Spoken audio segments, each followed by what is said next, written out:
Berkah Ramadan. Pasar Gampeng Banjarejo ramai pengunjung. Bojonegoro.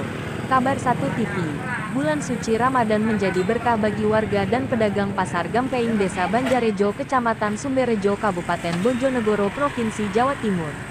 Pasalnya, seiring berlalunya pandemi COVID-19 meskipun belum dinyatakan berakhir oleh pemerintah, Ramadan tahun ini menjadi berkah bagi para pedagang untuk memulai usaha dagangannya. Dari pantauan Kabar 1 TV di lokasi pasar pada Minggu tanggal 25 Maret tahun 2023 sore, tampak pengunjung memadati area pasar menjelang berbuka puasa di bulan penuh berkah ini. Bahkan para pedagang takjil di sepanjang jalan area pasar pun mulai menjajakan dagangan berbagai menu makanan dan minuman takjil Ramadan. Sementara itu, Santi, salah seorang pedagang es, kepada Kabar 1 TV mengungkapkan, Ramadan tahun ini menjadi berkah bagi para pedagang karena sudah bisa berjualan lagi. Seiring berlalunya pandemi COVID-19, meskipun pemerintah belum menyatakan pandemi berakhir.